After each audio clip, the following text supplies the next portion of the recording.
Welcome to The Waves, Slate's podcast about gender, feminism, and the wolves knocking at the door. Every episode, you get a new feminist to talk about the thing we can't get off our mind. And today you've got me, Cheyna Roth, a senior producer here at Slate. A little girl needs to take some goodies to her grandmother. Her mother wraps her in a red cloak, kisses her on the forehead, and sends her off into the woods with a warning. Make sure you stay on the trail. She veers off the path, and then she meets a wolf. We know the rest. My, what big eyes you have. My, what big ears you have. We know this story. We've heard it in so many different iterations, starting in childhood. I think about fear a lot. I'm a true crime author in my spare time, and fear sort of comes with the territory. But it wasn't until I came across Erica Berry's new book, Wolfish, that I realized how ingrained in our psyches fear really is, especially for women. We've basically been telling the story of what happens when a girl goes out alone or an old woman opens the door to a stranger for years. And it doesn't end well. The wolf gets her. Well, unless a nice huntsman happens to wander by. There's a lot to unpack here. Luckily, Erica Berry is going to join me after the break. Her new book, Wolfish, Wolf, Self, and the Stories We Tell About Fear is a knockout. So when we come back, we're going to explore the wolf as both real and a symbol, what it means to be a predator and prey, and how to live in this world where men and women can be both. Stick with us.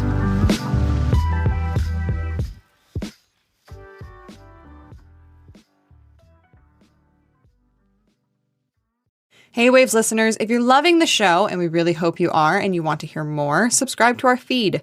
New episodes come out every Thursday morning. And while you're there, I really suggest that you check out some of our other episodes too. We've had some really great conversations lately. We've been diving into menopause, why yoga costs so much, and pre-motherhood anxiety. Trust me, whether you're a parent or thinking about becoming a parent, you don't want to miss that one. Just between us. If you're looking for a new podcast, might I recommend our podcast? Hi, I'm Gabe Dunn. And I'm Allison Raskin. We have a weekly show called Just Between Us, where we explore every kind of topic out there. From mental health to sexuality to animal behavior to science. We love to interview fascinating people about their various expertise. We also answer listener questions and play a very silly game called Hypotheticals. You're not going to want to miss it. It's unhinged. And if you don't want to trust our word for it because it's our show, you should know that the iHeart Podcast Awards nominated us for Best Ensemble for 2023. That means that we are good at our jobs. Or we have good chemistry. Ooh. So check out Just Between Us every Wednesday. Erica Berry, author of Wolfish, welcome to The Waves.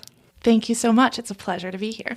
You do this thing that I love when nonfiction writers do it. You give your book's thesis within the first 20 pages, and I want you to read that part for us. Wolfish, Wolf, Self, and the Stories We Tell About Fear is the story of the hunter and the hunted. It's the story of the girl in the forest and the creature in the cage, about who gets to be predator and who gets to be prey. It's about my obsession with an animal and about how it impacted my reckoning with the things that scare me, both personal and cultural, as I learned to live beside them. It's about growing up in increasingly unlivable habitat and about the lies and lessons we tell about our fears, which is to say, about one another. Why did you want to write an entire book about fear, specifically fear with the wolf as your overarching, I'm going to call it a mascot, for lack of a better word? I started researching wolves, repopulating my home state of Oregon when I was a college student and I was working on this environmental studies thesis. And I hadn't realized then that the topic was so controversial. Like, one female reporter I'd heard writing about the issue had gotten death threats.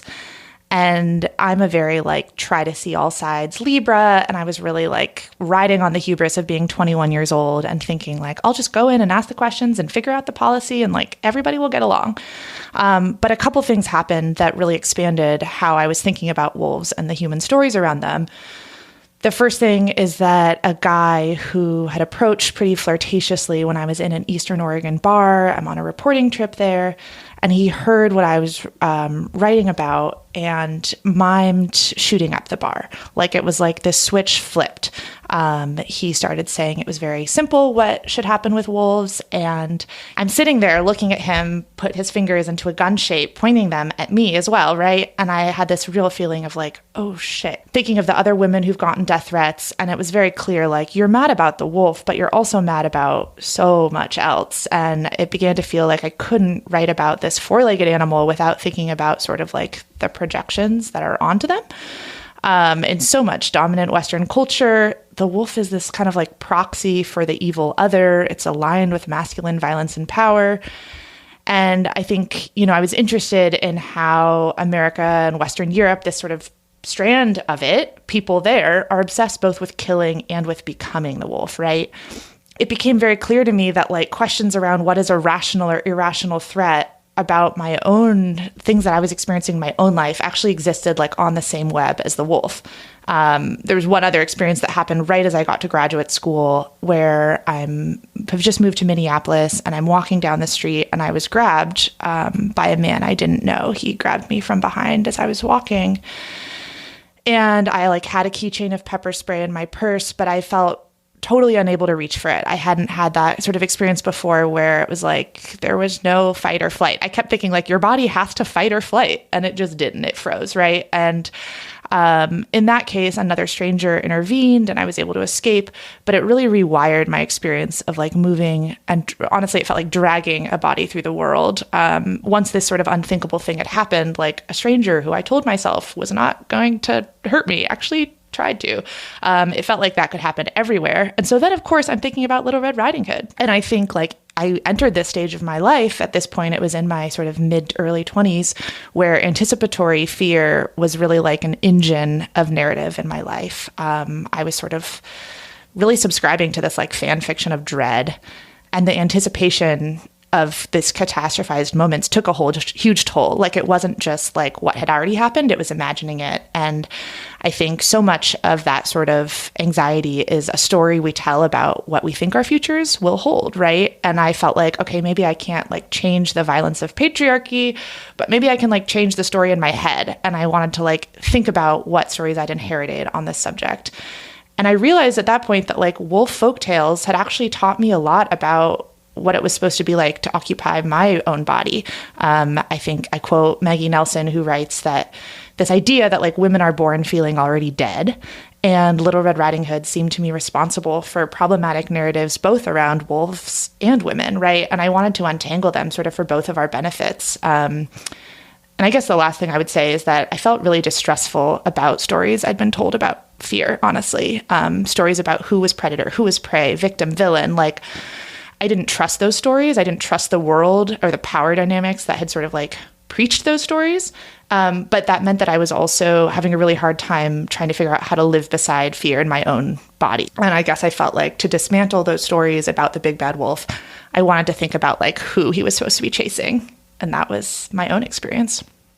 One thing I have to say about your book is once you start thinking about wolves, you see them everywhere. You see that imagery everywhere. You hear it everywhere. All of a sudden, you're like, I have been surrounded by wolf culture for a very long time. And it's really ingrained in that story of Little Red Riding Hood, which you mentioned. And you write in your book, if I just untangled Little Red's story, I thought maybe I could free us from it. Free the women, free the wolves. I could be the huntsman smirking with my axe. I see now this was wishful thinking. Talk us through that.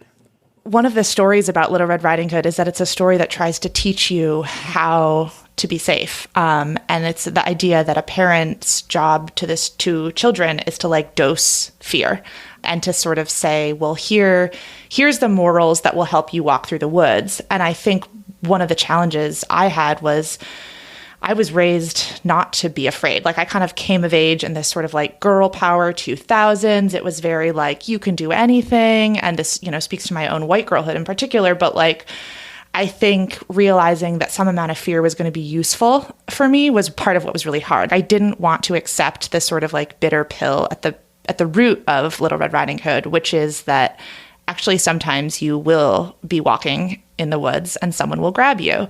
If you know that's possible, like, how does that affect the journeys you want to take? Like, I think I thought a lot about, there's something had been robbed from me, it felt like, after that time being grabbed. There's multiple experiences. I'm sure many people listening to this, you've all had your own experiences where you feel like your world shrinks and becomes smaller. And I really wanted to be someone that was like pushing myself out into the forest, to use forest as like the metaphor. I didn't know how to dose that fear inside myself.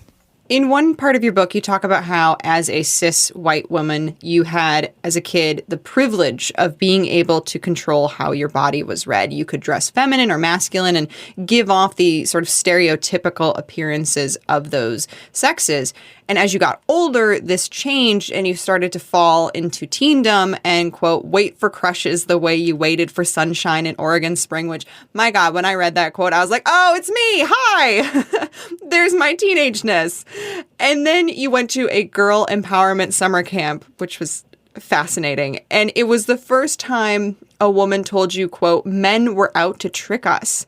And I know you wrote this book as a cis heterosexual woman, but how do other identities, queer, transgender, non-binary, etc., and other races fit into what you're trying to tell us about the wolf and about fear? I think part of this does go back to these sort of most archetypal versions of Little Red Riding Hood that so many people in, say, America have inherited, which is that, like, Little Red is, of course, this archetypal victim, but she's also, by being kind of essentially like blonde and cute and adored by her village in most of these picture books, like, she's somebody who the dominant culture, your average woodsman, like, wants to save. So she's a victim, but she's also, by nature of her identity, like, inoculated against other forms of systemic violence. And that actually gives her this power too. And so it made me think a lot about constructions of victimhood in our culture. And, this isn't just like me projecting. Like, I found research about a Nazi propaganda version of Little Red Riding Hood, where a man wearing an SS uniform saves little blonde Little Red Riding Hood from the wolf, right? So this story's been racialized for so long. And I think it's important to understand that Little Red Riding Hood is constructing a narrative around a certain form of white girlhood, one that is innocent and worthy of protection, right? And in the book, I quote the writer Sarah Ahmed, who said, "Violence hovers around the deviant." Little Red Riding Hood is not the deviant, right? Like, she does go off the path, but she's also sort of like the OG cute kid on the milk carton. Being classified as a victim, there's, of course, a powerlessness to that, but I also think journalist Ruby Hamad has this great quote, like, being a damsel provokes the protective urge. And so one of the things that these wolf stories make me think about is, like, so many folks never get to be seen as a victim. Tressie McMillan Cottham writes really brilliantly about this in her essay collection, Thick. This extends to, like, the idea of crying wolf as well. Like, whose lies about being in danger get believed? Who gets to say, I see this person, they're a threat, go get them, go kill them, right? Like, power is so tied up in these stories. And, I think fear often gets sort of talked about. It's this, like, evolutionary wired thing in us, when in fact it's a taught thing, right? It's metabolized differently across our bodies. My mother's choice not to make me feel afraid was not a choice that many Black and brown mothers are going to make if they're raising, sons in America. Like, again, this goes back to the idea of how do we dose fear to keep our children alive? To bring this back to the wolves, if I see a wolf in the forest and I code it as a threat, I imagine that, like, I'm the prey and the wolf is the predator. But a wolf is much more likely to be killed by a human than a human is to be killed by a wolf. Like, there's no comparison. And I think just because an animal or a person gets labeled as being a predator does not mean that that gives them power, right? Like, people feeling afraid of you does not make you safe. And so I thought about this. I mean, one of the things that I think both wolves and humans, it's interesting to think about, is that both of us can be both scary and scared. We can be both predator and prey. Yeah, I mean, I think that was one of the really interesting concepts that I pulled from your book, is this idea that the wolf is not the all-powerful. We think of this image of the wolf as being like, oh, the lone wolf. It's the image of the alpha male. But in reality, wolves are so much more complex than that. Oh, totally. And I think, so many of the, like, things I wanted to break down, where it's like once you start seeing wolves everywhere, you're like, I want to break down all these harmful associations. And like I came across these trainings that I would have to check if they've stopped doing this. I know that it's got a lot of bad publicity, but there were trainings given to police officers that were referred to as sheepdog seminars around the US. And the idea that they were sort of positing was that all people are either peace-loving sheep, evil wolves, or the sheepdogs who are the protectors. And officers were taught to be the protectors. And that idea that like violence is inherent in some bodies, and if you see it, you just got to attack it. Like, to me, that's a perfect example of how this sort of strand of dominant Western rhetoric around the wolf is so harmful both to humans and animals, right? Like, it is assuming a false sort of character. Like, wolves are not innately going to attack humans. They're just not. They're going to run from you, likely. They're also not going to innately attack sheep. Like, wolves coexist among livestock, and they're not just like, if you see one, you're toast, right?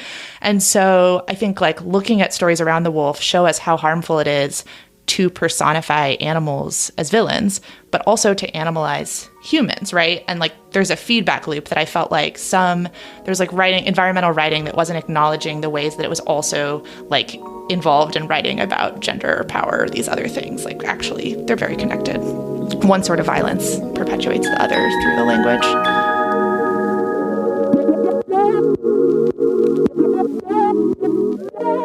We're going to take a break here, but if you want to hear more from Erica and myself on another topic, check out our Slate Plus segment, where today we're going to talk about how a little wolf named OR7 became a star. He's really the hunk of this book. And please consider supporting the show by joining Slate Plus. Members get benefits like 0 ads on any Slate podcast, no hitting the paywall on the Slate site, and bonus content of shows like this one. To learn more, go to slate.com/thewavesplus.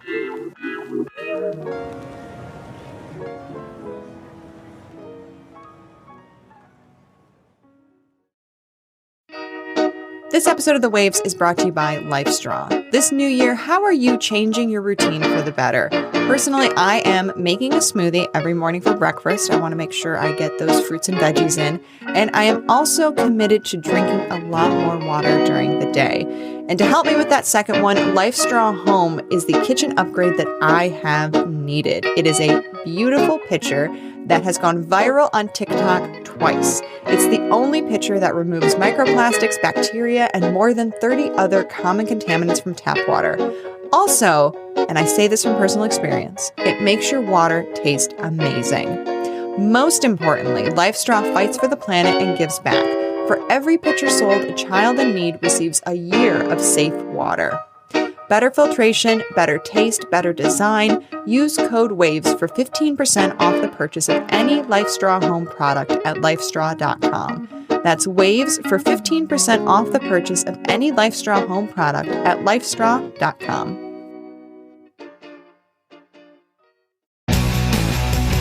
Just between us. If you're looking for a new podcast, might I recommend our podcast? Hi, I'm Gabe Dunn. And I'm Allison Raskin. We have a weekly show called Just Between Us, where we explore every kind of topic out there.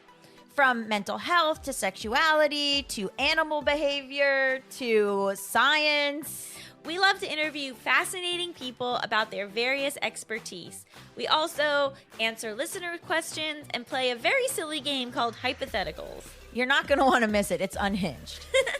And if you don't want to trust our word for it because it's our show, you should know that the iHeart Podcast Awards nominated us for Best Ensemble for 2023. That means that we are good at our jobs. Or we have good chemistry. Ooh. So check out Just Between Us every Wednesday. Hey everybody, it's Tim Heidecker. You know me, Tim and Eric, Bridesmaids, and Fantastic Four. I'd like to personally invite you to listen to Office Hours Live with me and my co-hosts, DJ Doug Pound. Hello. And Vic Berger. Howdy. Every week we bring you laughs, fun, games, and lots of other surprises. It's live. We take your Zoom calls. Music. We love having fun. Excuse me? Songs. Vic said something. Songs. Music. I like having fun. I like to laugh. I like to meet people who can make me laugh. Please subscribe now. Hey there, it's Janae Desmond Harris, aka Dear Prudence, here to tell you a little secret I've been holding on to. Slate's Dear Prudence podcast is back. That's right, we're back to answer your questions and hopefully give you some good advice. And as always, I can't do this alone. I'll be joined by our amazing guests who know a thing or two about giving advice. You should just let 13-year-olds fight. You should not get in the middle of 4 13-year-olds fighting with each other and try and break them up, because you are just gonna twist your ankle or break a finger. Whether you're a teen dealing with parents, people can be unpredictable and nonsensical, and sometimes parents and humans in general just don't make any goddamn sense. Spicing up your sex life. Or is it simply, I don't have 2 penises, so I can't do this, Or just need some validation that you're not losing it. I love it when everyone's like, this is a minor issue, it's low stake, as if most of my questions are about peace in the Middle East or something. Dear Prudence is here to help you navigate all the complicated and tricky bits of life, while hopefully helping you see the humor along the way. Each week, I'll answer your questions about overbearing parents, flaky friends, and that one coworker who just won't take a hint. But the most important voice will always be yours. Join us for Slate's Dear Prudence every Friday, starting February 17th. Subscribe wherever you get your podcasts. Welcome back to The Waves. Erica, you did a ton of research for this book, and it inevitably required a lot of travel, often alone, and sometimes doing what I now think of as the Little Red Riding Hood walk, where you're out at night and it's dark. What was it like to attack a subject like this as a journalist, but also as a woman? And when were you most afraid while writing the book? I think one of the things that irked me at the beginning, irked feels like a cute word, this was like a rage experience, was that I'd be trying to write about one topic like wolves in the ecosystem, and then on the solar reporting trip, I would feel like my journey was sort of hijacked by a creepy experience or by my own fear about it, right? I'd be trying to think about, the rhetoric of fear and early laws around wolves in the colonies. And instead, predatory behavior would be leaking onto the page as I was going to the archives. And, it's you're trying to drive a car down the highway and there's birds that keep swooping in front of the windshield. And you're sort of okay, is this just beneath every other work of nonfiction by women? And I'm just they're better at hiding it than I am, because I feel I have to make this experience visible. So, I'd watch certain white male friends go on solar reporting trips, and they'd go, out into these rural places where you don't have cell service. And I was really envious, right? And I think about Rachel Kaadzi-Gonza wrote this brilliant Pulitzer-winning feature on the making of Dylan Roof, where she says, I cannot observe without being observed. And so I think nonfiction writing that makes that clear and sort of chips away at that myth of the objective reporter felt really important to me with this project. I think the time that I was most afraid myself, I do include this in the book, and it was when I decided to take this Amtrak train across the country to this very dreamy cabin in the woods to write. I was a grad student in Minneapolis at the time, and I lived in Oregon, so I was going home. And I don't include in the book that I'd recently done a similar trip with a boyfriend, and we just had this great time. The train had broken down. We'd befriended everyone. They'd given us a free ticket. And I just do not give up a free ticket. So I was I will be doing this alone. It will also be great. I'll just take a 40-hour train ride without a cabin. You're sleeping in a seat. It's not very cool, but I had yummy snacks and beers and books. And I was I'm just going to veg.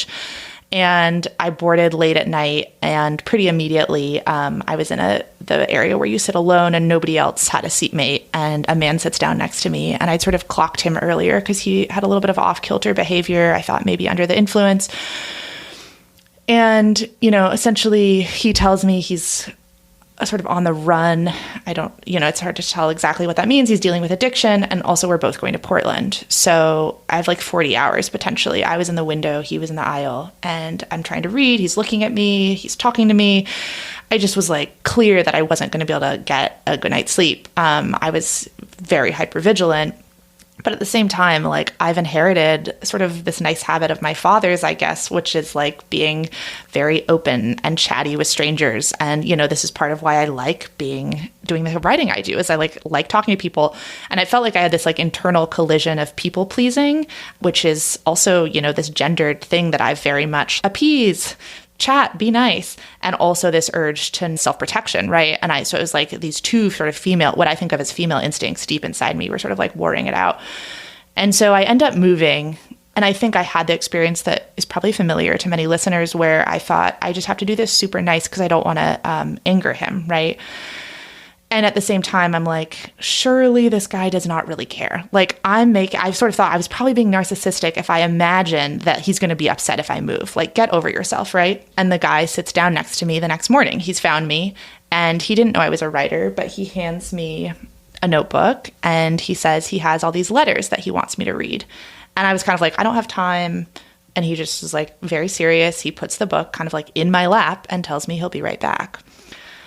And I think the first thing that I thought was like, what if he's planning something violent on the train? That was my worst fear. So I thought I have to look, right? And to my shock, some of the letters were actually written to me, and they were about me. And he refers to me as this young girl, and he's like asking if I'm evil because I left him. Like, my worst fear of like, what if I piss off this guy by leaving?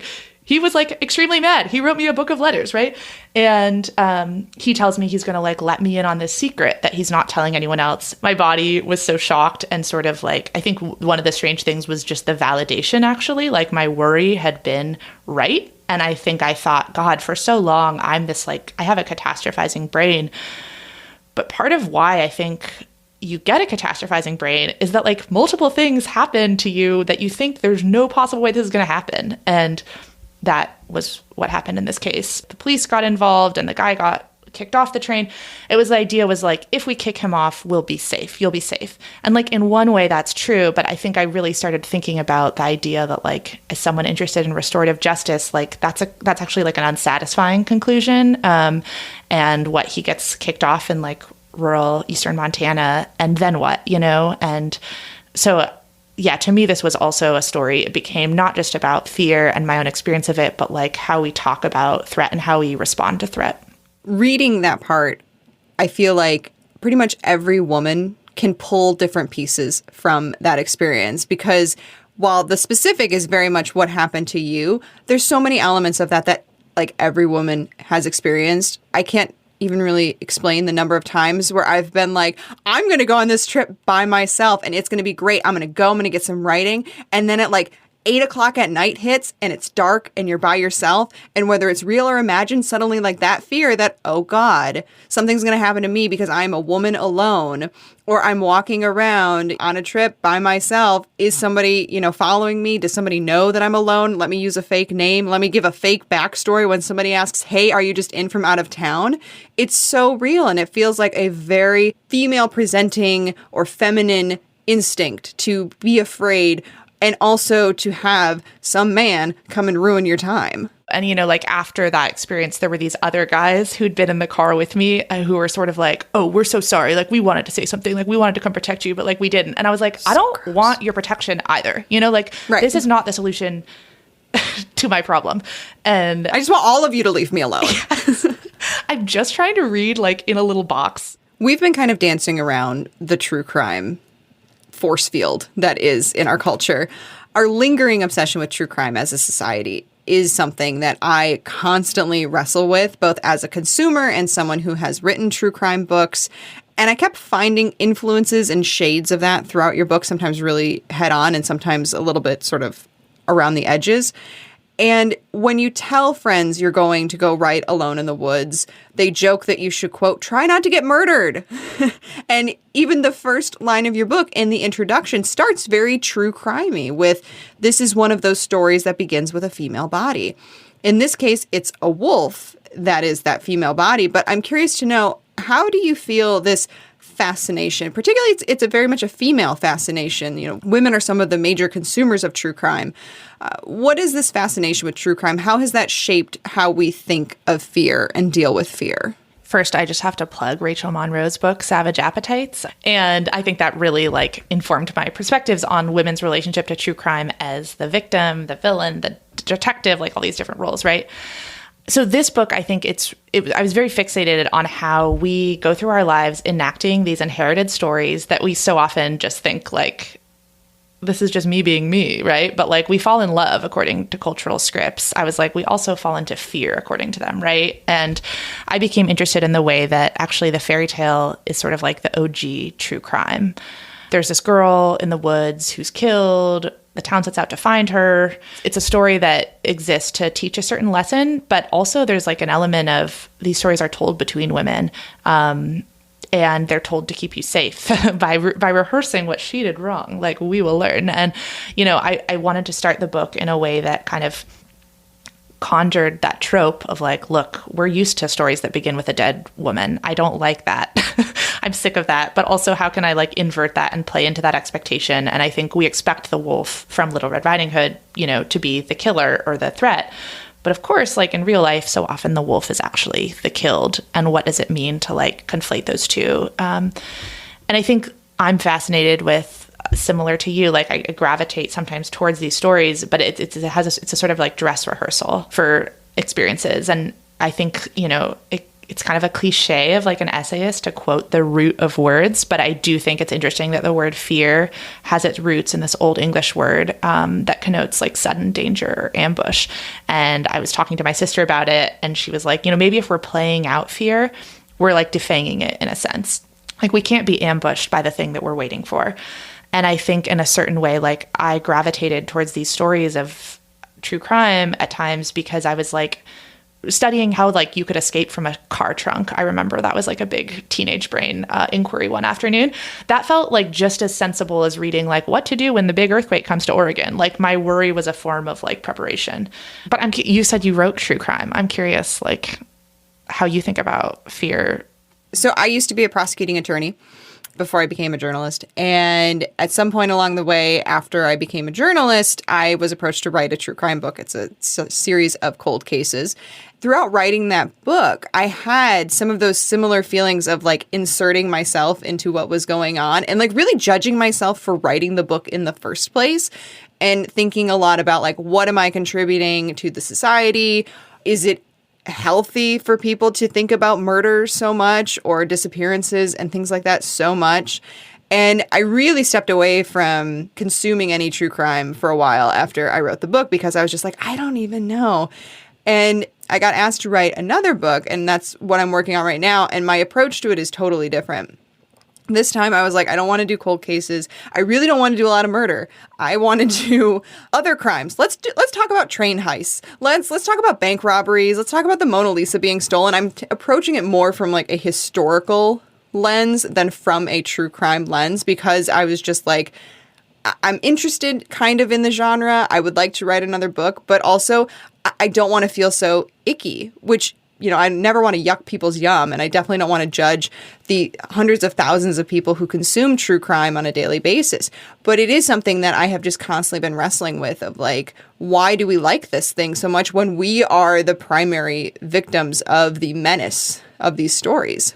Well, and that also makes me think that like, you know, I'm just very aware of like having the limited bandwidth that I do. Like, if the stories that I'm telling myself about what happens when you go for a walk at night, if they're all about women who get killed in those circumstances, like that is going to leak into how I live. And I think in the same way, like you can research the very, very few wolf attacks on humans, and you can like fill your brain with them, and that can be the dominant story. But like, I think we sort of owe our brains like a better ratio of stories, you know, and I'm like, I really gravitate towards stories about people that do these adventures or journeys and survive. I don't know, it sounds so basic to survive, but like, you know, I grew up very obsessed with Nancy Drew stories, and she was always like going on adventures and in danger. Like, she was sort of simultaneously, she'd be like afraid and also brave, and fear and curiosity can go hand in hand. And this was something that I actually learned about thinking about wolves,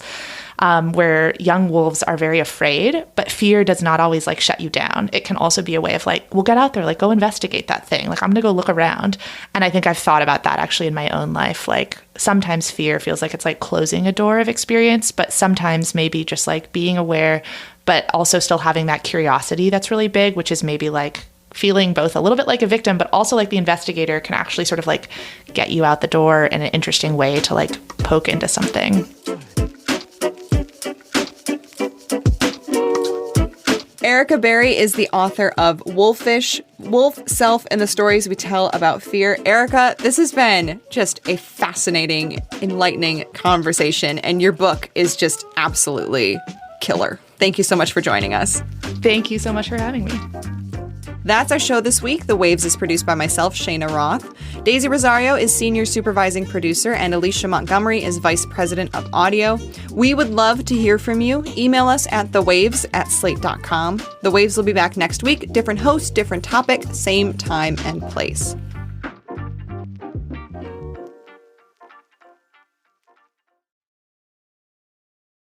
Thank you so much for being a Slate Plus member. And since you're a member, you get this weekly segment. Today, Erica and I are going to talk about a time in 2012 when people were calling for a wolf to be president. Erica, tell us about the real love story in Wolfish. Who is OR7? OR7 is just this incredibly sexy wolf that I, along with many other people all around the world, he kind of put wolves on the radar for me. I was a college student at the time, and I was not what you would call like a wolf person. But suddenly this wolf started grabbing headlines, and it was in my home state of Oregon.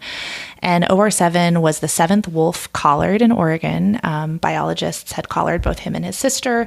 They collar wolves as a way to help track the pack and also sort of like alert livestock owners like, oh, we've got a wolf coming nearby. So they could start to notice when OR7 left his pack. And it's fairly common for a wolf to, it's called dispersal. They do it when they're young. And it's like, you know, this goes back to sort of the myth of the lone wolf very often. In real wolf speak, that's like a wolf actually going to look for a mate usually, or like look for new territory. So it's like alone because he wants to find someone else. And so OR7 sets out from his pack in northeastern Oregon and wanders across the Cascades towards the coast. And he quickly became the first wolf in Western Oregon since wolves had been exterminated in the 1940s. And so he sort of like starts breaking these records. And biologists could notice that. They could see on his GPS collar that he was wandering pretty far because there were no other wolves in Oregon at this time. Like, there was sort of the beginning of wolves beginning to repopulate the area. And so, you know, our sort of tendency to anthropomorphize, it was like this guy, there was this one headline I remember, like, he's looking for love in all the wrong places. And he was just not going to find another wolf, it seemed. There could have been a wolf that like wasn't collared, but it didn't look good for him. And so the media kind of picks up on it. And at some point, he goes into California and he becomes the first wolf in California in decades, right? And he walks right by the spot where the last wolf had been trapped, which like in the 1940s. So there was just sort of like this poignancy of like, what does it mean to be coming back? And is he going to die? There's so many ways a wolf on its own is at threat. It's harder to hunt. There's roads. There's hunters, right? People do not love wolves wandering around, not all people.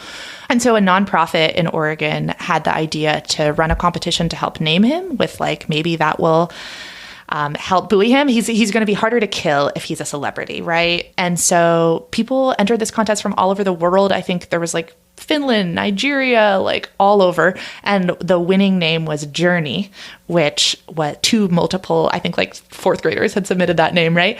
Which then it just like conjured this whole, there were song references, Don't Stop Believing, he's going to find it. He became this kind of icon. And I think, this goes back to how we talk about wolves, which is often in the sort of like dominant Western narratives, they're the villain, but there's also a sense of like this obsession with them as freedom and sort of a restorative, like the wolf symbolizes like nature is healing kind of. And, that's a trope. That was just some of our Slate Plus segment. If you want to hear the whole thing, go to slate.com/thewavesplus to become a Slate Plus member today. Slate.com/thewavesplus. Just between us. If you're looking for a new podcast, might I recommend our podcast? Hi, I'm Gabe Dunn. And I'm Allison Raskin. We have a weekly show called Just Between Us, where we explore every kind of topic out there. From mental health to sexuality to animal behavior to science. We love to interview fascinating people about their various expertise. We also answer listener questions and play a very silly game called Hypotheticals. You're not going to want to miss it. It's unhinged. And if you don't want to trust our word for it because it's our show, you should know that the iHeart Podcast Awards nominated us for Best Ensemble for 2023. That means that we are good at our jobs. Or we have good chemistry. Ooh. So check out Just Between Us every Wednesday.